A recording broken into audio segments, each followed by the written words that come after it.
Hello and a very warm welcome back to the garden. Now, can you really have a garden without potatoes? I think that every single garden has to be growing them. But as time progresses, I've been moving away from growing them in raised beds towards growing them in containers. And I'm going to explore this a lot more in detail in this video to show you how to best maximize your growing space by careful planning and a bit of strategy behind your potato growing. If you go to a supermarket or greengrocers, potatoes are one of the cheapest vegetables you can buy in terms of weight. You can get a lot of spuds for a little sterling. If your number one goal in your garden is to save money, then on a square foot basis, leafy greens, herbs and edible flowers are going to provide so much more value. They're much higher value crops than growing potatoes. You'll find that focusing on those, they're going to end up saving you a lot more money. In a garden, you have a hierarchy of growing space quality. So undercover growing space takes top priority. Second are these beds here that are gently sloping south facing, lots of sun. And then I feel that containers are then a lower priority growing space.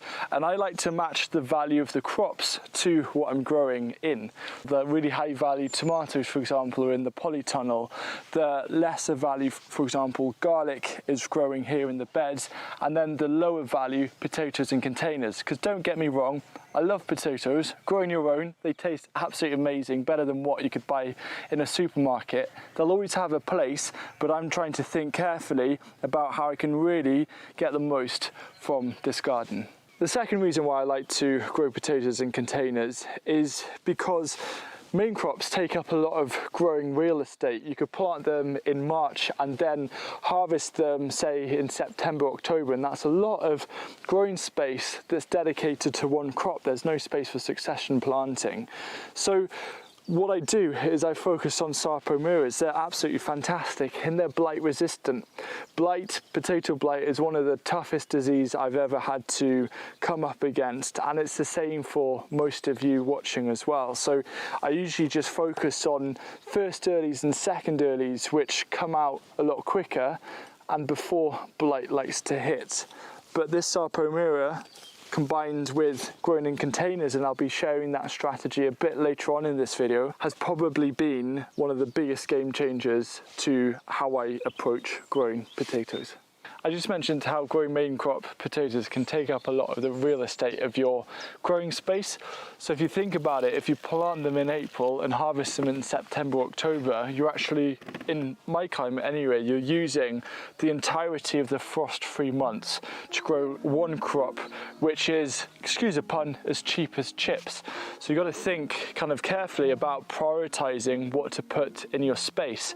Leading on from that, with the idea of also first and second earlies, which you do harvest a lot faster, but one of their other downsides is that they're actually quite a disruptive crop because of their nature of growing. And when you're harvesting them and you're kind of fondling about and trying to find all of those spuds that are hiding in the ground, it can damage your soil health.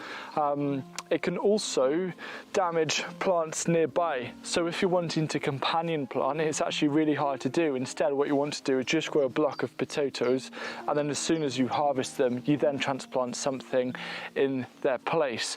So just think carefully about the actual knock-on effect that it can have, not only to the plants near them in a raised bed, but also if you weren't growing, say, 2 beds of potatoes, which is what I used to do. I used to dedicate 2 beds, usually the bigger beds in this garden, every year to potatoes. And I think in that exact same space, I could potentially be growing 20 or 30 other crops. That thought of thinking about all of the other crops and numbers of different crops that I could be growing where potatoes would grow in raised beds aligns perfectly with a personal mission that I've got this year of growing for flavour and not productivity, and it's very much more geared towards experimenting, trying out new things. And I think on a personal level, growing potatoes in raised beds is actually going to hold me back from that. I do love the joy of harvesting potatoes, like especially if you've got them in a container, tipping them out or unearthing them from the ground. But I feel I'd get more joy if I grew 20 or 30 things that I've never grown before, different varieties, that all accumulates in the same space. So in this kind of weird way that I'm approaching gardening right now, I'm thinking about how much joy can I get from that space. And I think I get a lot more joy out of a very diverse raised bed, growing lots of different things and all of those different harvests and flavours and sites, versus just growing them for potatoes. So last growing season I had a proper attempt at growing potatoes in containers, and it's definitely converted me, and it's confirmed my desire to move away from growing them in raised beds. And I'm now going to list some of the benefits that I learned through trying this out last year that has helped make that decision. So the first benefit is that containers are a great way to fill kind of small nooks and crannies, or put them up against something to make the most of that space. Maybe there's not enough space for a raised bed. Well, what's smaller than a raised bed? Containers. So you can turn those unproductive areas suddenly into a productive area for growing more food. The other great benefit is that potatoes are movable, and if you have a frost that threatens and you don't have really anything to protect them with, you can always put all your containers next to your shed or your garage, and then if cold weather is coming, put them away for the night. The other benefit that I found through investing in containers for potatoes is that you can use these to grow other things as well. So perhaps after harvesting you could then plant in your brassicas for winter. And it's also a great asset to have, because these will last you about 10-15 years, potentially more. And if you're perhaps renting, these are a lot more landlord friendly than, say, a raised bed. And if you're interested in buying these, I bought these using a link that I got from Tony O'Neill's channel, Simplify Gardening, which will be down below in the description. But the biggest benefit that I discovered from growing potatoes in containers was actually something that I discovered this winter. And around the back of the polycrop, I had a load of containers that were filled with potatoes that I completely forgot about. And it was kind of January time, and I decided to tip them out, and there were potatoes perfectly stored. They were sarpomeras, so they weren't affected by the blight. And it suddenly dawned on me that instead of worrying about harvesting a whole bed of potatoes and then storing them, which can sometimes be a bit risky, because if one of those stored potatoes spoils, it's like a domino effect for the whole stock and can destroy your whole stock. It's much easier keeping them in their pots and containers and just coming along and tipping them out as and when needed. That's a strategy that I'm going to be taking moving forward. Based on that kind of surprise that I got from seeing how well they stored in the ground and the ease of that, I've decided that this year I'm going to grow 20 containers of sarpomeras for the goal of storing them just in their containers until needed. So between October and February, I can harvest one of these potatoes or one of these containers a week.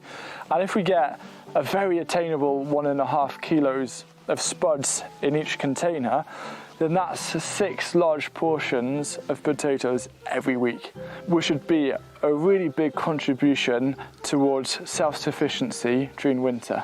The way that I'm going to plant these buckets is firstly going to use sarpomeras, and what I've done is I've got a 50-50 mix here of Rocket Grow, which I'm an ambassador for this year, and I'm going to put it through its paces to see how it does.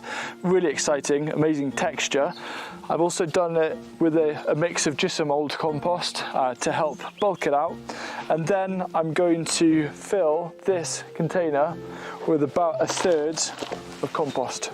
Unfortunately, my microphone cut out, so what I did is on the bottom third placed 2 seed potatoes, and then I covered this up with compost actually all the way to the top, leaving around a 1-inch gap or 2.5 centimetre gap from the top of the container.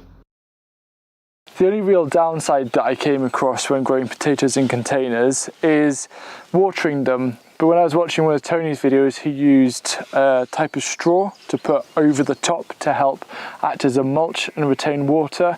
I don't have access to that, but I do have access to lots of grass clippings. So what I'm doing is I'm going to put a layer of grass clippings over the top just to help retain the water, to save some time watering a lot of containers. And that's the exact process I'm going to repeat for the other 19 buckets.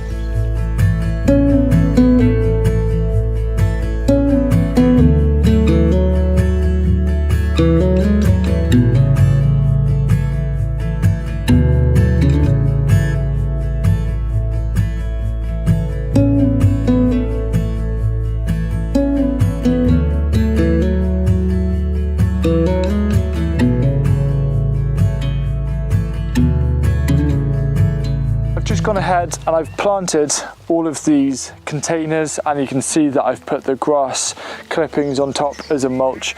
I'm really excited to see how these go. Now, when you do come to, say, harvesting these potatoes and then you've got the compost left over, you can either use that again to plant, or you can watch this video where you use it as an ingredient, one of 8 free ingredients to bulk up your compost production.